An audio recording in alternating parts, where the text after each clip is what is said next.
Muchas gracias, Katy. Bueno, muchas gracias por invitarme y por creer que esto os puede interesar, espero que sí. Y, y bueno, vamos allá. Os voy a compartir pantalla, que tengo una presentación para complementar un poquito lo que os voy a contar. Yo creo que ahí ya lo veis bien, está cargando.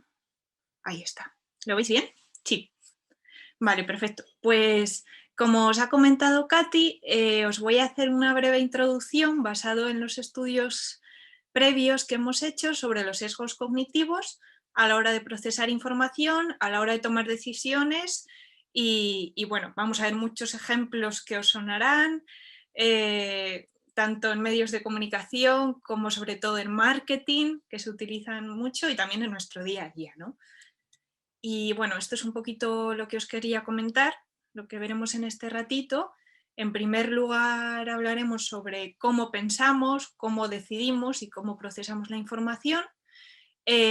Después ya entraremos en el tema de los sesgos cognitivos, es decir, por qué fallamos tomando decisiones o qué impedimentos tenemos a la hora de procesar cierta información y cómo se aprovechan de estos tropiezos, de estos fallos a la hora de tomar decisiones, pues tanto los agentes públicos como las entidades privadas, como nosotros mismos, ¿no? Y después también os comentaré algunos estudios que hemos hecho al respecto. Estáis en todo el derecho a interrumpirme, a comentar, si queréis que repita algo, vamos, para mí mucho mejor porque así no suelto el rollo y ya está. Así que todos los que queráis interactuar, vamos, bienvenido sea, no me pidáis ni permiso. Así que bueno, vamos allá. En primer lugar, ¿cómo pensamos? Bueno, pues las teorías clásicas, en especial la teoría económica clásica, la teoría económica clásica decía que somos seres racionales, bueno, muy endocentrista todo, ¿no? Que los seres humanos nunca nos equivocamos, que siempre actuamos por nuestro propio interés, que siempre queremos maximizar nuestro bienestar y nuestro propio beneficio, pero esto no siempre es así, ¿no? Esta es una teoría demasiado idílica y demasiado humanizada.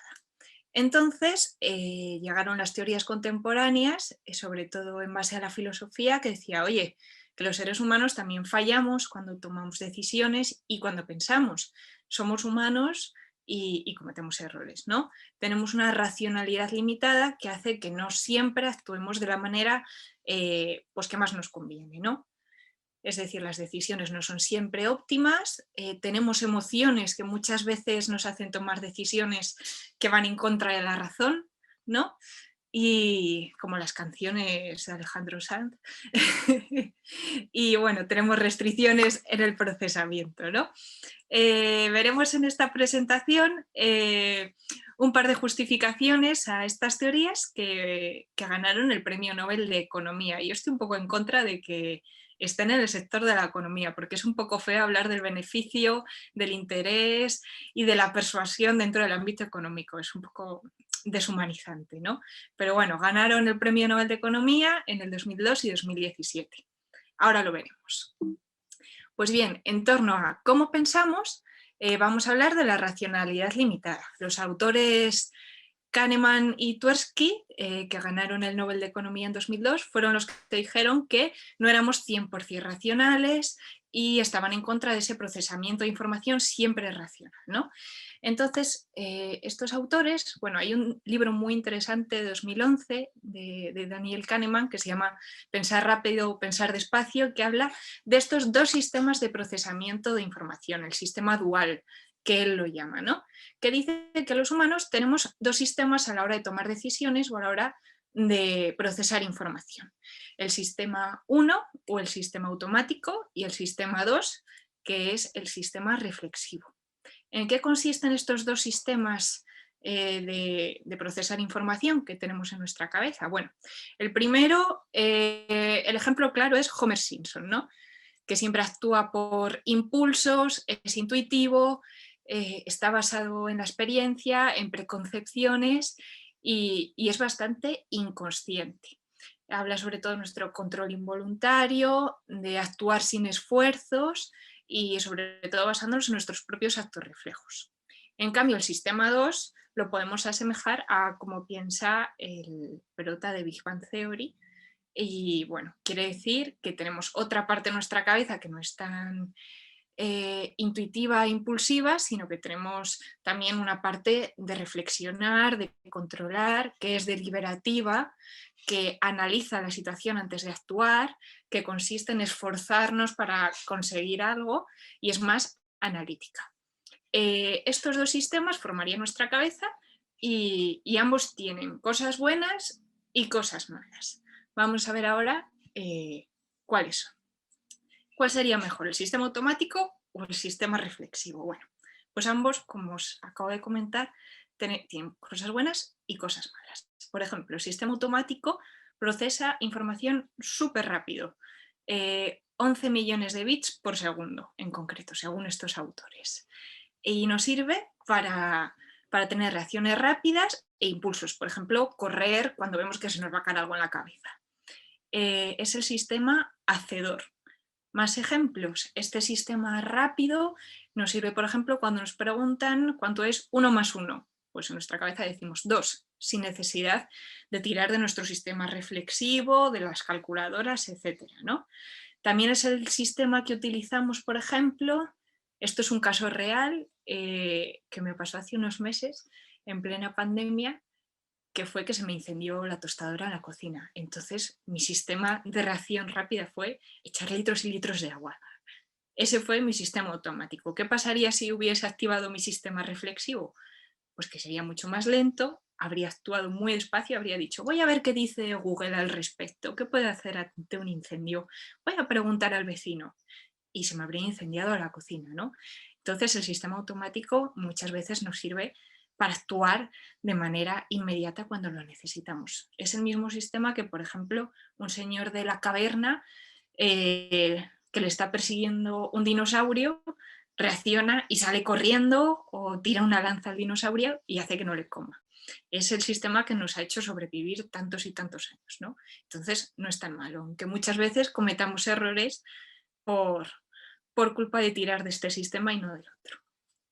Por el otro lado tenemos el sistema reflexivo, que es mucho más lento, procesa entre 10 y 60 bits de información por segundo y, como hemos visto antes, es el sistema deliberativo, piensa en la probabilidad y es planificador. Es el que usamos, por ejemplo, al hacer una cuenta matemática compleja. Necesitamos un tiempo de reflexionar, de saber qué pasos tenemos que seguir, etcétera. También, por ejemplo, es el sistema que utilizamos cuando decidimos qué carrera estudiar, qué carrera universitaria.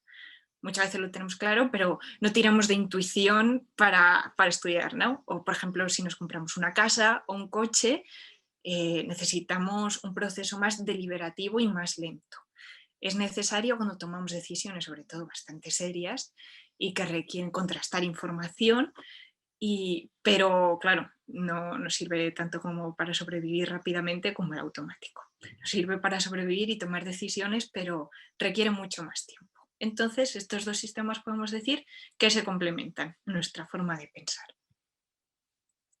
Algunos ejemplos. No sé si conocéis este vídeo que os muestro aquí, que se llama El pase invisible.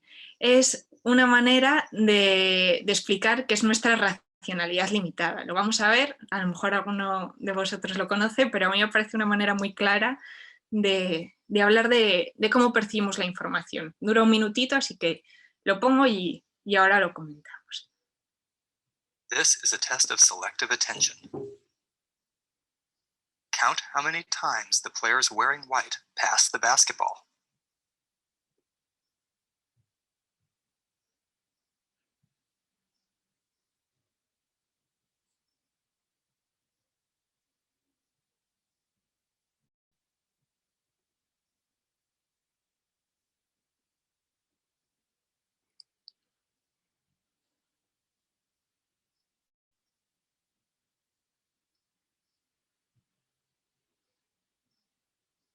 How many passes did you count?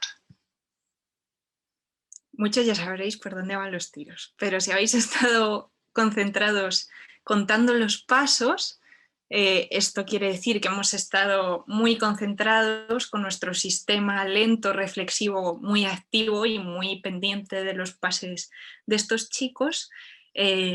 Bueno, en primer lugar, el vídeo nos dice que han sido 15 pases los que han hecho, pero por haber estado pendientes de estos pases, muchos nos habrán dado cuenta de que ha pasado delante de la cámara un señor disfrazado de gorila.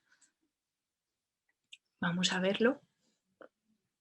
The correct answer is 15 passes. But did you see the gorilla?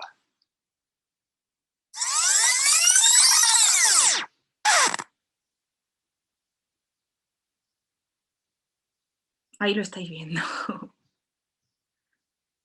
Este es un ejemplo de que nuestro sistema This reflexivo video is from research. no siempre acierta, que muchas veces que aunque estemos muy concentrados y nos lleva mucho tiempo tomar una decisión o procesar una información, también puede fallar, porque no somos capaces de centrar nuestra atención en todo lo que ocurre en nuestro entorno. Entonces, tenemos claro que el sistema reflexivo falla, This is a test of select.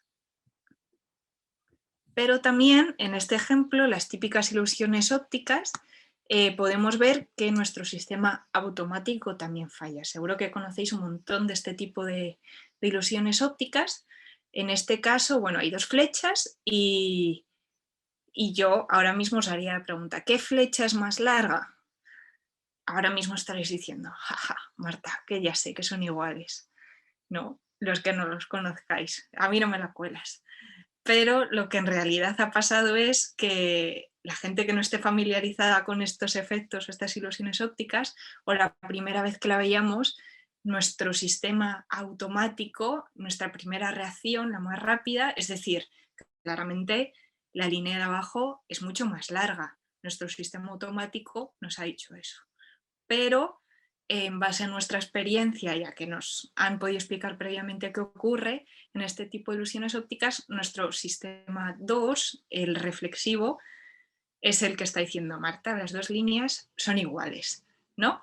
Es un poquito la diferencia entre los dos sistemas de procesamiento. Ya hemos visto que los dos fallan, los dos tienen sus cosas buenas y complementándose, pues bueno, nos ayudan a tomar ciertas decisiones y a procesar de manera más correcta o menos la información. ¿Hasta aquí todo entendido? Vale, guay. Si tenéis alguna duda o queréis hacer algún comentario, no tengo aquí en medio de la pantalla el chat, pero bueno, me decís de alguna manera, os comunicáis y paramos. Bueno, pues ya pasamos a por qué fallamos en nuestra toma de decisiones.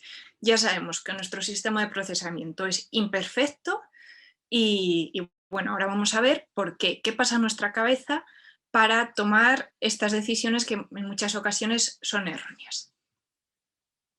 Bueno, pues estos señores, Tversky y Kahneman, en 1974 escribieron la teoría de los heurísticos y de los sesgos cognitivos. Son palabras un poco extrañas y más o menos tienen un significado muy similar. Aquí os lo tengo puesto. Los heurísticos son reglas generales que sirven como atajos mentales y sirven para aplicar, se aplican al realizar juicios sociales. Son muy económicos porque necesitamos muy pocos recursos cognitivos y son muy rápidos para reaccionar, pero al ser tan rápidos y no tirar de un rigor científico y una experiencia previa en nuestra mente, nos puede llevar a unos sesgos, a unos errores. En este sentido, pues bueno, los sesgos son interpretaciones erróneas que hacemos de la información que recibimos y que bueno, interfieren en nuestra manera de procesar pensamientos, emitir juicios, tomar decisiones, pero ya hemos visto que estos sesgos, estas reacciones rápidas, esta manera de interpretar la realidad rápida, es una necesidad evolutiva. Si no tuviéramos estos sesgos, estaríamos al 100% con nuestro sistema de procesamiento lento, cognitivo y procesando información todo el rato y nos volveríamos locos. Necesitamos atajos mentales para ser rápidos, para reaccionar rápido, aunque a veces caigamos en la trampa de que estos sesgos nos puedan hacer errar de alguna manera. A continuación vamos a ver algunos sesgos, los más importantes. Y bueno, ya veréis al final hay un esquema que existen casi 200 sesgos cognitivos, entonces nos íbamos a eternizar si habláramos de todos. Entonces he hecho un breve resumen de los 8 o 9 más comunes con algunos ejemplos, ¿vale? Aquí tenéis un pequeño esquemita de en qué consisten los sesgos, ¿no? Veis que el cerebro recibe un mogollón de información y estímulos del entorno, llegan a nuestro cerebro y nuestro cerebro lo que hace es seleccionarlos, los filtra de alguna manera para simplificarnos la vida y la forma de entender el mundo. Ese filtro o ese como un colador de información son los sesgos cognitivos. Muchas veces, pues, la conclusión que sacaremos de ese sesgo será errónea y otras veces, pues, nos ayudará a tomar buenas decisiones. Entonces, ya hemos visto. Nos impiden tomar decisiones correctas, pero también nos ayudan a sobrevivir. Pensar en el señor de la caverna corriendo porque le pilla un dinosaurio. Bueno, el primer sesgo del que os quería hablar es el sesgo del presente. Este sesgo se refiere a la inclinación que tiene el cerebro de pensar en el ahora, a buscar una recompensa inmediata frente a una gratificación en el futuro. Es decir, le damos poco valor a las consecuencias que pasan en el largo plazo. Si yo ahora mismo os pregunto que si preferís recibir $100 hoy o recibir 110 dentro de 2 meses, la mayoría de vosotros diríais, dame ahora mismo los 100, porque a saber dentro de 2 meses dónde estaré yo para recibir 110, ¿no? Entonces ahí se activaría nuestro sesgo del presente. Preferimos disfrutar de la hora sin pensar en el futuro. Esto es bueno y tiene sus desventajas, claramente, ¿no? Este ejemplo también es muy claro cuando nos apuntamos al gimnasio diciendo, sí, sí, ya yo me apunto que yo mañana voy, y después decimos, no, ya iré en el futuro, que hoy no me apetece, ¿no? O lo mismo con las dietas, decimos, ya empiezo la dieta mañana, hoy no. Ese es el sesgo del presente, preferimos disfrutar y vivir todo hoy y ya dejaremos nuestras tareas para el futuro, ¿no? También, por ejemplo, en el caso de las redes sociales o de los medios de comunicación, muchas veces compartimos informaciones que a la larga, en el largo plazo, nos pueden ser perjudiciales. Pensemos en, yo qué sé, alguna información de índole política, la publicamos en nuestras redes sociales de manera pública y dentro de 5 o 10 años una empresa nos quiere contratar de nuestro perfil en redes y ve esa información y dice, ay, Dios mío, ¿qué hace esta persona? ¿Por qué publica estas cosas? ¿O por qué tiene esta mentalidad? ¿No? También debemos ser consecuentes de lo que hacemos en el presente y las consecuencias que tendrá esto en el futuro, ¿no? Este es el primer sesgo. Vamos con el siguiente.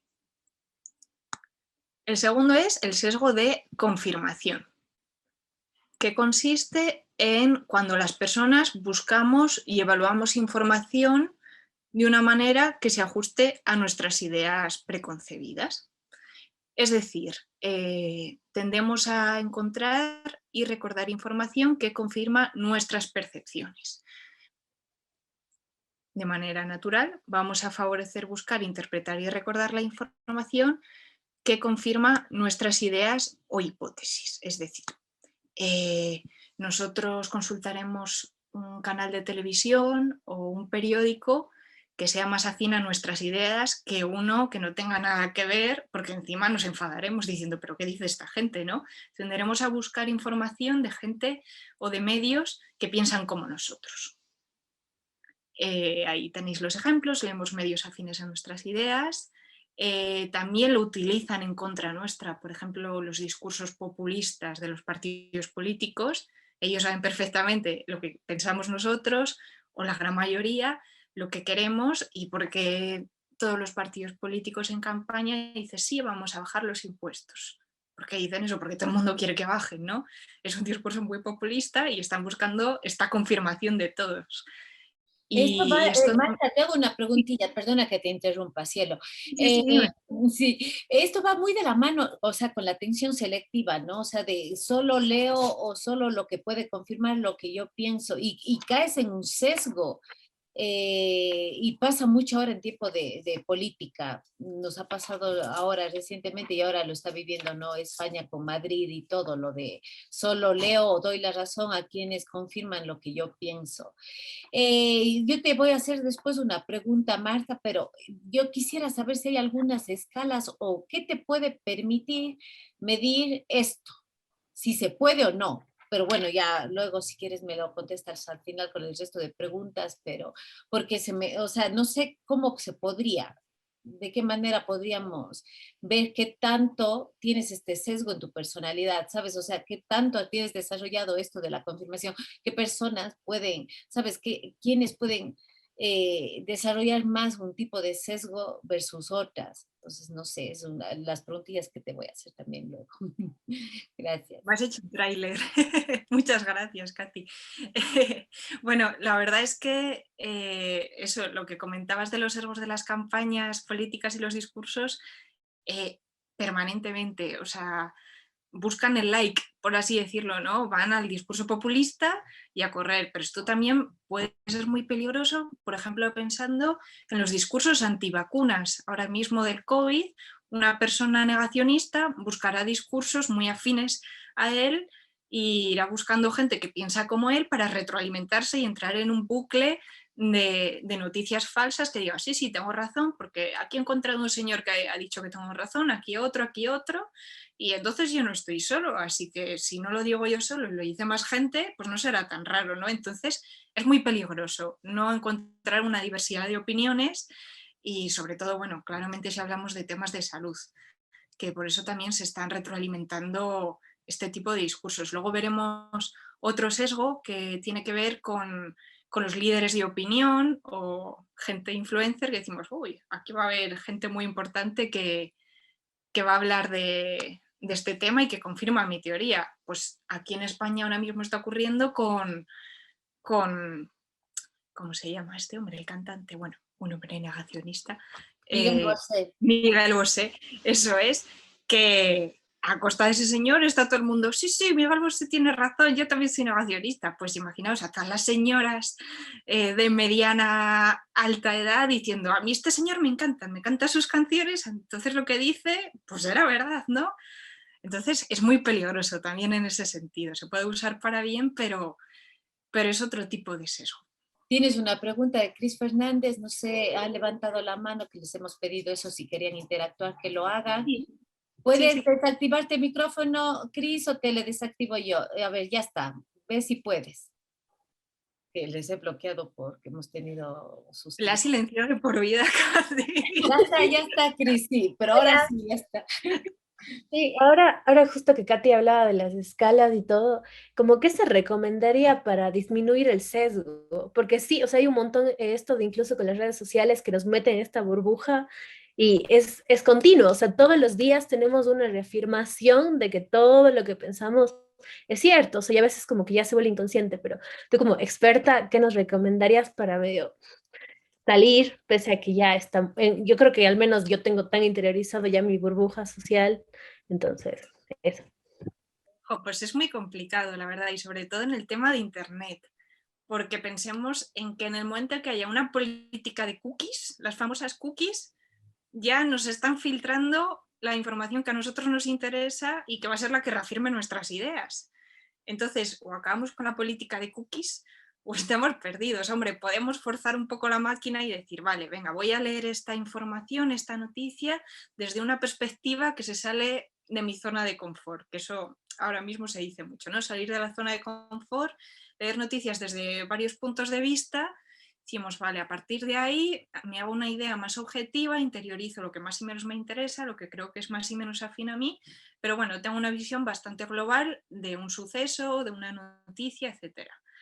¿Qué pasa? Que no podemos hacer eso con todas las noticias que tenemos en el mundo. Nos volveríamos locos. Y a mí muchas veces no me apetece leer cosas que digo, es que esto no va conmigo, me pongo mala, no quiero leerlo. Entonces ya también por salud tendemos a retroalimentar nuestras propias teorías y nuestras propias ideas. Y bueno, lo ideal, en el mundo ideal leeríamos todas las noticias desde todas las perspectivas, y nos haríamos una visión muy objetiva de lo que está sucediendo, pero en la realidad no es así. Y eso, en el caso de Internet, sobre todo, política de cookies, pues es lo que hay. Entonces es muy complicado, pero bueno, por lo menos debemos ser conscientes de que la verdad que nosotros creemos puede no ser la verdad para otra persona y que bueno, si está justificada y no mata a nadie, pues es totalmente válida, ¿no? Bueno, en conclusión, que no te lo he respondido, que no hay solución. Estamos perdidos todos ante las cookies. Vamos con el siguiente sesgo. El siguiente es el de disponibilidad, que es muy parecido al anterior.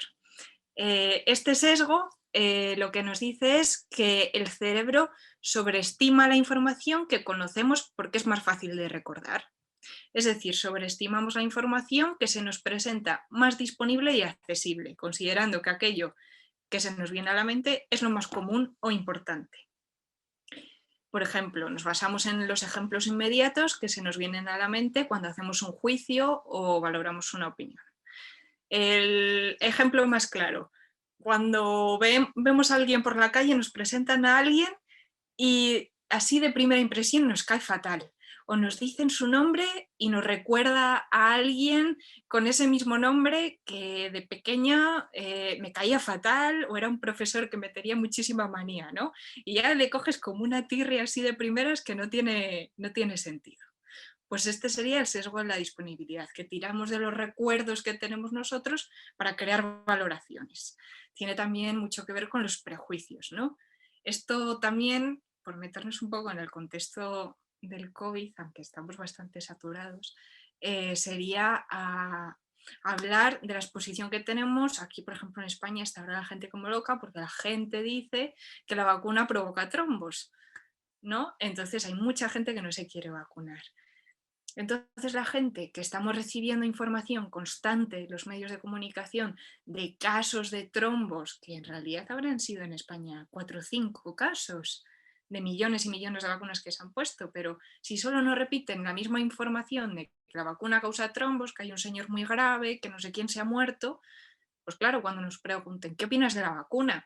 Pues vamos a recurrir al recuerdo más cercano que tengamos, a la información que más prime en nuestra cabeza, que es vacuna trombo. Y también es una manera de distorsionarnos mucho la realidad. Es decir, recurrimos a nuestros recuerdos o a información que nuestro cerebro tiene más accesible y disponible. Entonces es también muy peligroso, es muy del estilo al sesgo anterior. Vamos con el siguiente. El sesgo de aversión a la pérdida. Este también es súper frecuente. Por ejemplo, nos afecta más perder 10 euros que a ganar 10 euros. Si ahora mismo yo os pregunto si preferís que os dé 10 euros a que me lo deis vosotros o a perderlos, pues claro, van a decir, no, prefiero quedarme como estoy. Nos duele más perder que a ganar la misma cantidad, por así decirlo, ¿no? El ser humano le duele perder 2,5 veces más de lo que disfruta ganando. Nos dolería proporcionalmente más perder 10 euros que ganar 10 euros. En un grafiquito de emociones sería mucho más duro perder 10 euros que haberlos ganado, por así decirlo, ¿no? Y eso se utiliza mucho en marketing. Por ejemplo, en las tiendas, cuando vemos los descuentos por tiempo limitado, última oportunidad, última llamada, etcétera, nos están apelando a ese sentimiento, a ese miedo a la pérdida. Es decir, si lo compro, estoy ganando, pero si no lo compro, madre mía, la oportunidad que estoy perdiendo de este descuento, a lo mejor no lo vuelvo a repetir. Entonces nos crean esa sensación de una pérdida total de decir, ¿cómo voy a desaprovechar esto? Si es que sería una pérdida terrible, ¿no? Nos crean esa necesidad y esa sensación de pérdida. Y bueno, sobre todo eso se utiliza en marketing, ¿no? Otro sesgo que ya hemos comentado un poquito antes es el de arrastre. Es decir, hacemos cosas solo porque las personas que nos rodean lo hacen. Esto tiene también un poco que ver, pues eso, con los influencers que hay ahora, que anuncian marcas, productos, etcétera. Si vemos que la gente de nuestro alrededor, que toda la gente que sale y que seguimos en nuestro Instagram hace cosas o compra una crema antiarrugas o compra no sé qué, pues si toda esta gente lo hace y está estupenda, pues yo lo tendré que hacer, ¿no? Esto también ocurrió, no sé si a vosotros os ocurrió allí, pero cuando estábamos en pandemia, aquí se agotó el papel higiénico las primeras semanas en el supermercado. La gente se volvió loca y solo compraba papel higiénico. Y es que se agotaba en las estanterías. Pues esto también es provocado por este tipo de sesgo, ¿no? De decir, joder, veo aquí todo el mundo comprando papel higiénico, yo no voy a ser menos, a ver si me dejan sin él. Entonces todos a comprar papel, entramos en un bucle de consumismo total. Pues es debido a este sesgo, ¿no? A ver las necesidades en otras personas y indirectamente necesitamos también comprarlo, ¿no? Otro sesgo que también dicen que es el culpable de la mayoría de nuestras malas decisiones es el exceso de confianza en nosotros mismos. Este sesgo nos dice que nos comprometemos a hacer cosas que no haremos. El ejemplo del gimnasio. Sí, sí, yo me he apuntado y me comprometo a ir seguro al 100%, mañana empiezo, ¿no? Nos sobreestimamos demasiado en algunos casos. Es decir, somos optimistas cuando nos preguntan por cómo actuaremos en el futuro. Esto tiene que ver con la autopercepción optimista, es decir, es poco probable que nos pasen cosas malas. Por ejemplo, esto ocurre mucho en el consumo de tabaco. Cuando la gente fumadora ve que no sé quién tiene cáncer de pulmón por fumar, la reacción de un fumador es decir, es poco probable que a mí me pase porque esa persona fumaba muchísimo más que yo, a mí seguro que no me pasa. Pues es ese sesgo de vernos nosotros muy optimistas. También ocurría, sobre todo al principio, con los contagios de COVID, cuando decían que la gente que se contagiaba era ancianos o gente muy enferma, etc. Entonces decíamos, se van a contagiar ellos y yo tengo una salud de hierro, seguro que no me contagio. Nos vemos como vamos, nos queremos y decimos, a mí no me va a pasar nada malo, que ya le está pasando a otro y yo me cuido mucho. Este también tiene que ver con el sesgo de la ilusión de control, ¿no? Este sesgo hace que creamos que podemos influir en fenómenos aleatorios o que escapan de nuestra influencia total. Es decir, por ejemplo, pensamos que tenemos el control de la situación. El ejemplo más claro es cuando estamos esperando el ascensor y pulsamos muchas veces el botón para ver si baja más rápido, ¿no? Creemos que nosotros tenemos el control de decir, si pulso mucho, el ascensor va a llegar antes, ¿no? Cuando no es así. Lo mismo ocurre cuando empezamos a tocar la bocina del coche en un atasco para que parezca que la cola va más rápido, ¿no? Creemos que pitando se va a agilizar el atasco y no es así tampoco, ¿no? Lo mismo ocurriría con, por ejemplo, los jugadores de fútbol que son supersticiosos y empiezan a hacer rituales raros pensando que van a ganar el partido solo por eso. Pues sería este tipo de sesgo, ¿no? Es decir, haciendo tal cosa voy a tener el control de esta situación. Otro sesgo que tenemos por aquí es el de status quo. Es decir, al cerebro le gustan las cosas tal y como están y como son ahora. Y sobre todo busca evitar cambios que puedan ser irreversibles. Es decir, más vale malo conocido que bueno por conocer. Es por esto que nos cuesta tanto cambiar de trabajo, de casa o adoptar normas nuevas, ¿no? Nosotros, por ejemplo, cuando estuvimos confinados, nos metieron en casa, encerrados totalmente, menos para ir al súper y a la farmacia. Entonces nosotros sentimos que nuestro status quo, nuestra situación natural de poder salir a la calle se vio vulnerada. Entonces eso provocó un inminente rechazo y decir, nos están quitando la libertad, esto es una locura. Tenemos un rechazo a una situación de cambio. Entonces, ¿qué hacer ante este sesgo? Ante esta sensación de decir, prefiero quedarme como estoy, que a lo mejor cambiar de trabajo, cambiar de ciudad, porque no sé qué me va a pasar ahí, prefiero quedarme donde estoy, ¿no? La solución sería crear un nuevo prototipo de status quo, crear una nueva rutina, un nuevo estado natural, estable en el que estamos. Ahora mismo nuestro status quo, por ejemplo, es llevar mascarilla siempre por la calle. Ya lo hemos interiorizado y ya es un hábito del día a día que al principio nos costaba, pero ahora ya lo tenemos más que interiorizado, ¿no? Otro sesgo, ya quedan poquitos. Este seguro que lo conocéis porque tiene que ver con la teoría framing, es el sesgo del encuadre. ¿Qué quiere decir este sesgo? Que interpretamos la información de una forma diferente según cómo se presente esta información debido al efecto de encuadre, ¿no? Es decir, dependiendo de cómo se nos presenta una información, lo interpretaremos de una manera o de otra. Por ejemplo, no es lo mismo decir que una vacuna tiene un acierto de un 90% que decir que la vacuna tiene un 10% de fallos. Nuestro cerebro se queda de diferente manera con la información, ¿no? Lo mismo pasa con las noticias, dependiendo de la ideología que tengamos y la ideología que tenga la persona que ha escrito la noticia, lo interpretaremos de una manera o de otra. Esto también se utiliza mucho en marketing para elegir las frases, los eslóganes de venta para incidirnos a comprar. Por ejemplo, los precios de, en vez de 5 euros, poner 4,99. Es una manera implícita de decir, vale, 5 euros, pero como ya tenemos el 4 con algo, en nuestro cerebro parece que es menos, ¿no? Es una manera diferente de interpretar la información. Y bueno, esto seguramente lo conozcáis todos por la teoría del framing, ¿no? Es otro sesgo a los que nos vemos sometidos. Otro sesgo es el de anclaje, que es muy parecido al sesgo de disponibilidad que hemos visto antes. Es decir, la primera información que tenemos condiciona las decisiones posteriores.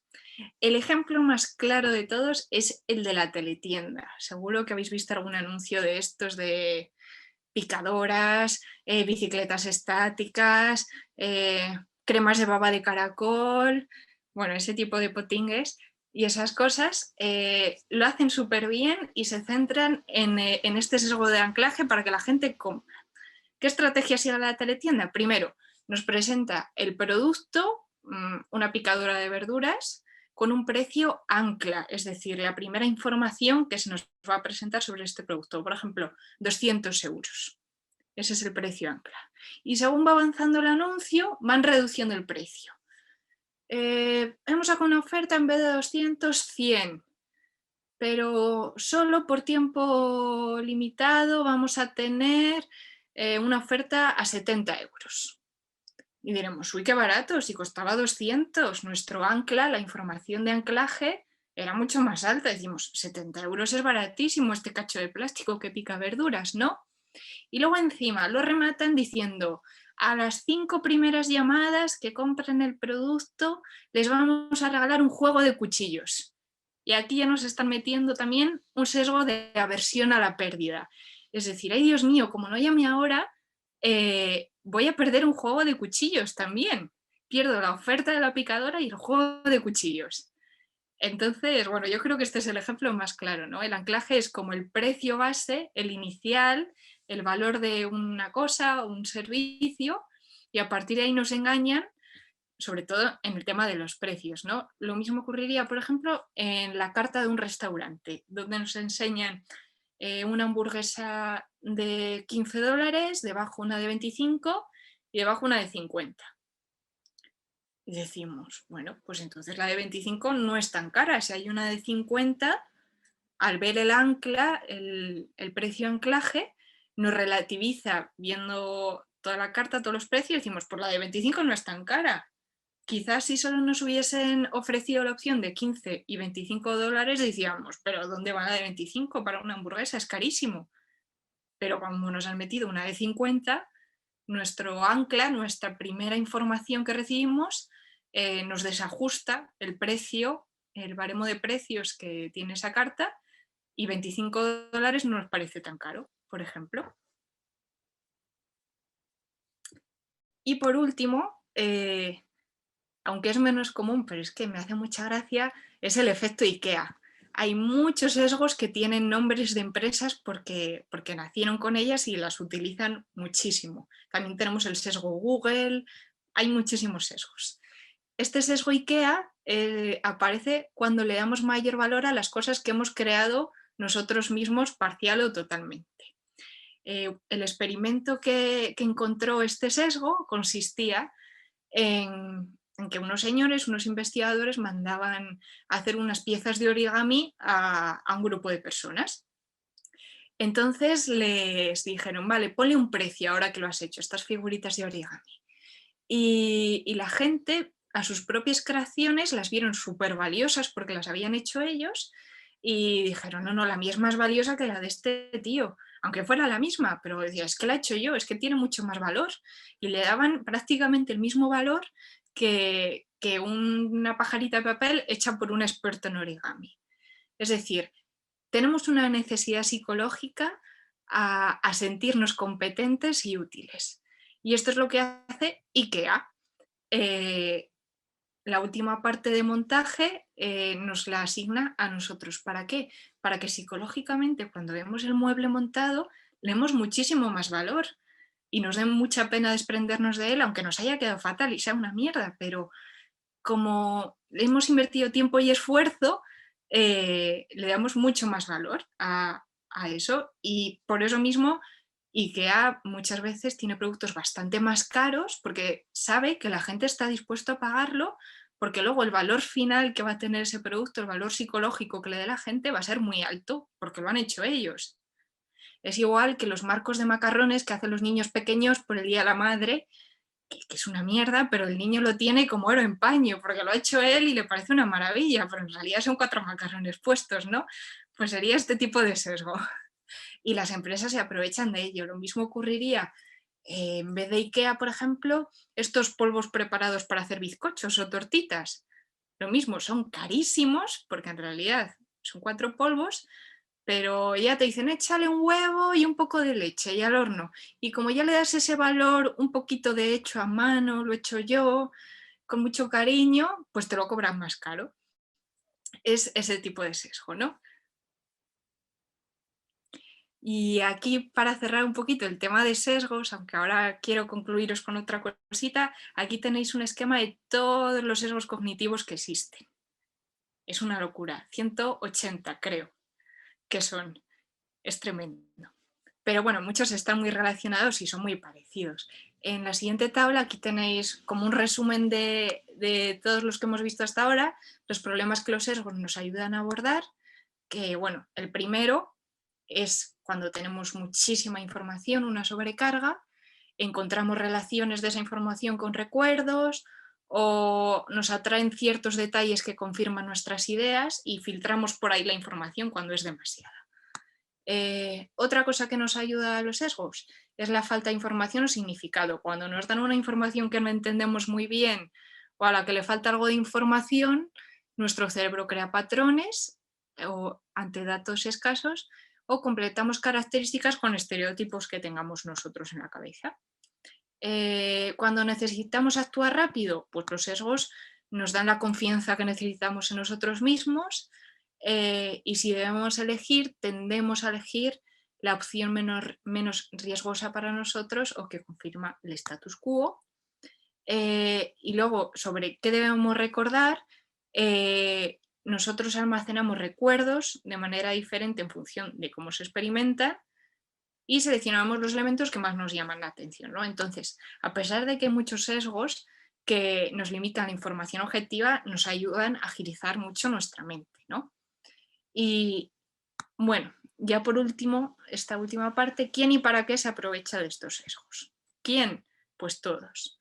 Ya hemos visto que las empresas para tener más ventas, los partidos políticos para tener más afinidad y más votos, los medios de comunicación para tener más audiencia. Nosotros mismos usamos los sesgos de otras personas para conseguir ciertas cosas también, ¿no? Sabemos cuando una persona está prestando más atención, cuando menos, qué momento es el bueno para pedir a mi madre que me deje salir por la noche. Nos aprovechamos de los sesgos de otras personas también, ¿no? ¿Y para qué se utilizan? Bueno, pues una parte se utiliza para el propio beneficio propio, como es el marketing, y también se pueden utilizar para el bien común, que aquí entraría el marketing social. Por ejemplo, mejorar los hábitos de la población, que tengamos decisiones más saludables, siendo más sostenibles para el medio ambiente, por ejemplo. Y yo ahora mismo me estoy centrando en mi investigación en este tipo de marketing, ¿no? Que queda como más bonito. Y bueno, en este sentido, ahora ya sí que os voy a hablar un poquito de lo que estudio yo, muy brevemente. Lo que estoy intentando estudiar es cómo modificar estos estilos de vida que son perjudiciales para la salud y para el mundo entero, como es la contaminación, la obesidad, el sedentarismo, el gasto energético, por ejemplo, y que son en parte culpa de estos sesgos cognitivos, ¿no? ¿Cómo se pueden cambiar este tipo de actitudes? Bueno, pues tenemos la parte aburrida, que es con normas, con leyes, con castigos, con multas, incentivos, que bueno, tienen bastantes pegas, como son que no tienen en cuenta los sesgos cognitivos. Una ley, por ejemplo, prohibido circular a más de 120 kilómetros en una autovía, pues es una ley y punto, le da igual el sesgo cognitivo. No analizan las actitudes de la población, qué opinan sobre estas leyes y en general no crean conciencia. Son leyes, normas y punto. Si quieres multa, bien, y si no, pues ya sabes lo que hay que hacer. Y después tenemos otra vertiente, que es la de la comunicación, la educación y el marketing social, que bueno, tiene más beneficios, como es hacer una planificación previa, conociendo el público en el que vas a incidir, no prohíbe nada, entonces te evitas tener conflictos con la gente, no son órdenes y son más atractivos y creativos, ¿no? Y en este sentido os quería presentar unas estrategias de comunicación con las que estoy trabajando ahora mismo, que se llaman nudges, nudge, no sé si los conocéis, pero bueno, traducido al castellano son como pequeños empujoncitos, ¿no? Son una especie de estrategias de marketing social. A mí cuando me lo explicaron por primera vez lo que era, me enseñaron esta foto que tenéis aquí, ¿no? Que es un urinario masculino con una pegatina de una mosca. Y me dijeron, esto es un nudge. Y diciendo, pues vaya guarrería, ¿para qué es esto? Porque digo, bueno, pues es gracioso, no sé, yo como no voy a los urinarios masculinos, pues me da un poco igual, ¿no? Pero resulta que esto fue un experimento, nació como un experimento en el aeropuerto de Ámsterdam, creo que fue, y con esta mosca lo que pretendían era que los chicos apuntaran donde tenían que apuntar y consiguieron ahorrar millones y millones de litros de productos de limpieza en el cuarto de baño, porque estaba súper limpio, porque inconscientemente, tirando del sistema automático de los chicos que meaban fuera, inconscientemente el cerebro iba a la mosca. Entonces cambiaron los hábitos y aprovechando esos sesgos cognitivos hicieron que estuviera todo más limpio, ¿no? Esto es el ejemplo más claro de un nudge. Mezcla diseño, mezcla comunicación, marketing social y en realidad es todo para un bien común. Nadie se quiere lucrar de esto, ¿no? De manera así más teórica, un empujoncito de este tipo, bueno, ya hemos visto que mezcla ciencias del comportamiento, marketing social, comunicación, políticas públicas, pero esta teoría nació como la economía conductual, la ciencia de la economía conductual. Todo se lo llevan a la economía, aunque no tenga nada que ver con la economía. Y en 2017 el señor que creó los nudge ganó el Nobel de Economía, que en realidad no deja de ser marketing social, para mi gusto. Y bueno, como lo define este señor, son cualquier aspecto de la arquitectura de la toma de decisiones que modifica la conducta de las personas de una manera predecible, que no prohíbe, la mosca no prohibía mear fuera a la gente, pero indirectamente sí les incitaba, ¿no? Les persuadía de alguna manera. Y es bastante barato, fácil de evitar y no son órdenes, no prohíben ni multan a nadie.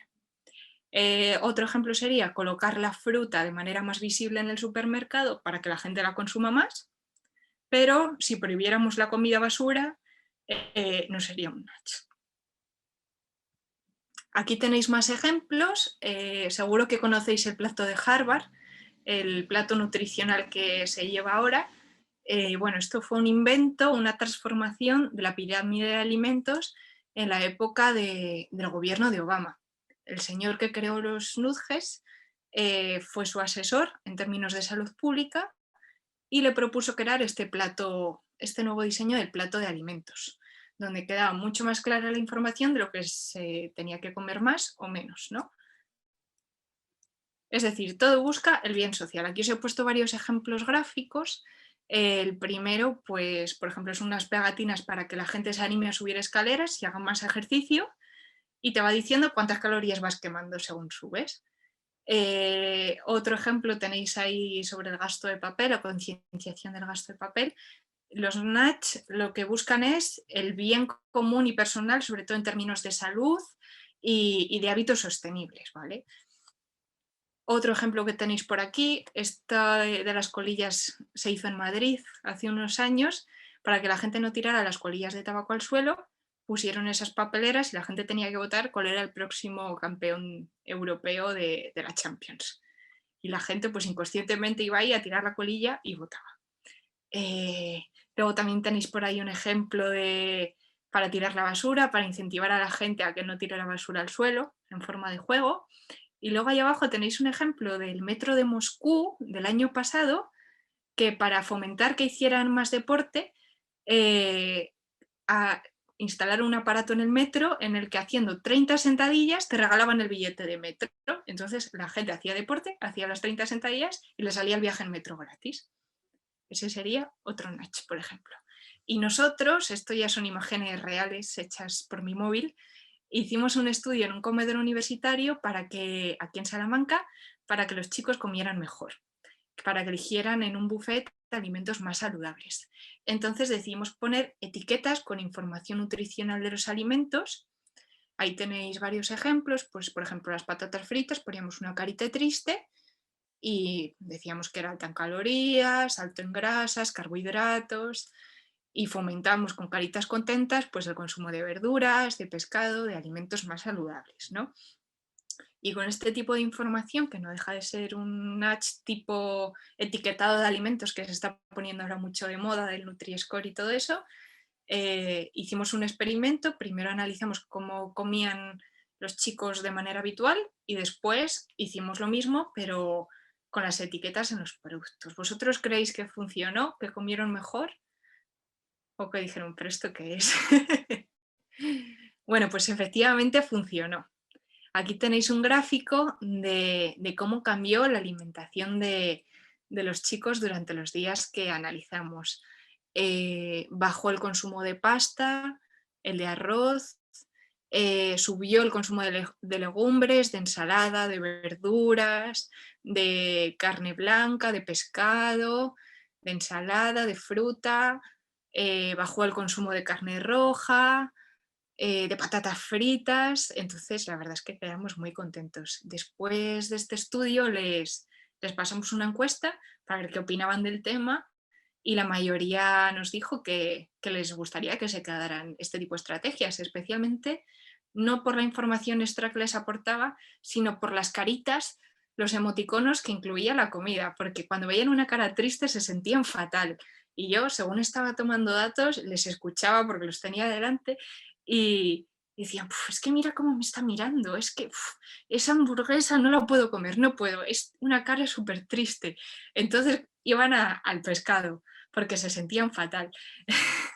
Entonces, bueno, la verdad es que quedamos muy contentos. Muchos también dijeron que cuando quitamos las etiquetas volvieron a comer mal. Entonces, bueno, ¿qué le vamos a hacer? Pero bueno, estuvimos bastante contentos y descubrimos que este tipo de nudge o de informaciones sí que funcionaban para mejorar la alimentación de la gente. Y ya para finalizar, aquí os he dejado algunos tipos de nudge, los más comunes, que por ejemplo, las reglas predeterminadas, quiere decir si por defecto tenemos marcada la casilla en la declaración de la renta de donar 10 euros al banco de alimentos. Si por defecto esa casilla está marcada, por nuestro inconsciente muchas veces le vamos a dar que sí, igual cuando aceptamos las políticas de privacidad, damos que sí todo el rato sin saber lo que ponen, ¿no? Entonces podemos aprovechar esa inconsciencia a la gente que no le da la gana leer para hacer cosas buenas, para que donen dinero a causas sociales, etcétera. Por ejemplo, o para que se inscriban en un modelo de energía verde en casa, que elijan un modelo sostenible en vez del tradicional, por ejemplo. Luego también otra forma de usar estos nudge es mediante los usos de normas sociales, es decir, si le decimos a alguien, la mayoría, estos son experimentos reales, la mayoría de tus vecinos consumen mucha menos energía que tú en casa, tú eres de los que más energía consumen. La gente se va a sentir fatal y va a empezar a consumir menos porque se ve que la gente a su alrededor consume menos energía, ¿no? Es otra forma de incidir, diciendo lo que hace la mayoría de gente. Luego, como el caso del experimento del comedor, otros tipos de nudge serían crear información simple y de conveniencia, con diseños atractivos para que la gente les haga caso, lo mismo que para subir las escaleras, y también informar sobre las consecuencias de decisiones pasadas. Por ejemplo, diciendo, gracias a que has consumido menos cantidad de agua en casa, hemos salvado tantos litros. Pues eso también a la gente les motiva a seguir así. Y con esto, bueno, aquí tenéis algunas referencias y algunos estudios que hemos hecho en torno a los sesgos cognitivos y a los nudge, por si os interesa, tenéis aquí todos los enlaces. Y esto es todo. No sé qué tal ha ido de tiempo porque no miro el reloj, espero que no haberos No, petado todo mucho. muy bien y sobre todo súper interesante. Te cuento que como nosotros vemos en nuestra carrera marketing, ven publicidad, ven marketing social, mira, los chicos encantados. Tienes ya algunas preguntas, pueden ir haciendo otras más en el chat. Yo te voy leyendo, ¿vale?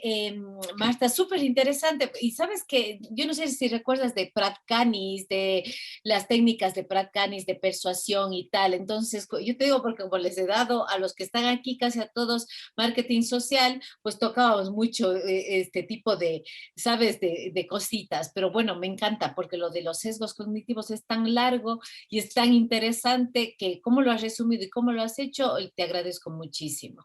Jimena Guerrero pregunta, ¿podemos educar al cerebro para controlar o utilizar los sesgos cognitivos a nuestro favor? Uf, ¿podemos controlar nuestros impulsos? Sería un poco eso, pues a veces sí, a veces no. En momentos de presión y que necesitamos una respuesta rápida, pues a vida o muerte, no podemos educar nuestros sesgos. Aunque algunas veces si tenemos tiempo y decimos, vale, es como cuando nos cabreamos de repente y queremos contestar muy rápido y mandar a alguien a la mierda. Decimos, espera, vamos a enfriarnos un poco. Eso es un poco decir, vamos a dar paso a nuestro sistema reflexivo, vamos a enfriar el tema y después hablamos, ¿no? Pues depende, podemos educarlo en situaciones en las que seamos conscientes de que lo estamos usando, pero no en todas. Hay situaciones que requieren una decisión inmediata. Por ejemplo, la mayoría de nosotros no caeríamos en las trampas de la teletienda, pero una persona que sea muy impulsiva y que le guste mucho comprar va a caer de cabeza. Entonces depende también un poco de nuestra experiencia y de la conciencia que tengamos, sobre todo del papel que hacen sobre nosotros los medios de comunicación, la información, etc. Entonces podemos educarnos y concienciarnos en cierta manera, pero en otras ocasiones lo necesitamos. Por ejemplo, pensad cuando estáis haciendo un examen tipo test, dudáis las opciones y todo el mundo dice, la primera respuesta que te hubiese venido a la cabeza, pon esa. Pues está diciendo, tira de tu sistema automático que alguna razón tendrá, porque si tiramos de nuestro sistema reflexivo nos estamos volviendo locos, mezclamos conceptos y a lo mejor la liamos. Es mejor tirar de la primera respuesta que tengamos, ¿no? La primera que nos haya venido a la mente. Entonces, sí podemos educarlo, pero tampoco debemos al 100% porque nos salva de muchas. Exacto. Y sabes que yo veo que aquí influyen muchos factores, ¿no? Tu estado emocional. Suponte, cuando estamos tristes, o sea, cuando estamos súper bajones, cuando tal, vete a comprar algo, o sea, no puedes irte a comprar algo. Acuérdate a mí de shopping, yo de shopping doy mucho miedo. Pero cuando uno está, depende tanto, ¿no? O sea, las emociones, el momento que estés cruzando, el conocimiento, lo que tú dices, o sea, el cómo manejamos las emociones, cuando tú aprendes a trabajar mucho en eso, pues, yo yo creo que es eso, y educación, ¿no? Ya en la parte que nos conviene a nosotros, el educar mucho a la gente para evitar esta parte negativa de que el sesgo actúe para lo negativo y también ganarlo para lo bueno. Tienes otra pregunta, mi cielo. Dice, ¿los sesgos podrían viajar de acuerdo con la edad? Por ejemplo, en el caso de los niños, ¿existen otros tipos de sesgos cognitivos? O sea, que si pueden variar, yo creo que lo que quería decir, Belé, si esto puede cambiar, sabes, de los niños tener unos, luego de adolescentes tener otros y de adultos otros.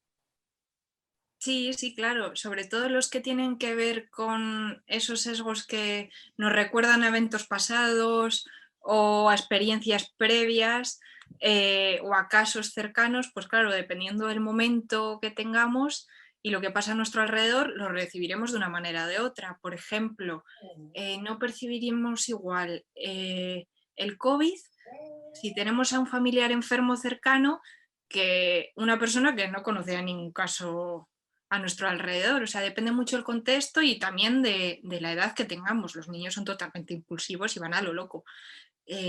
Nosotros, bueno, tenemos cada vez más experiencia y un poquito más de razón, pero también tiene mucho que ver con nuestras experiencias pasadas, nuestro entorno actual, que esté pasando nuestro contexto actual y es que nos afecta por todas partes. También cómo vemos el futuro. Acordaos de la aversión a la pérdida.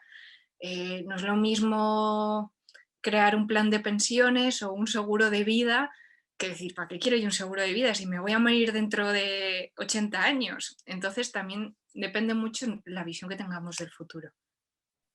Yo te voy a hacer una pregunta que más era lo que te había dicho antes, así por este medio de antesala, para que nos eches una mano y que me des luces de cómo se puede medir o cómo se puede trabajar con los sesgos, como por ejemplo en el caso nuestro. Nosotros ahora Ecuador estamos viviendo una de las olas más grandes de, sabes, como vosotros hace un poquito, pero bueno, una ola brutal, estamos confinados, hemos pasado un fin de semana con toque de queda, es decir, o sea, encerrados en la casa, sin poder salir a la calle, o sea, estamos en un plan así.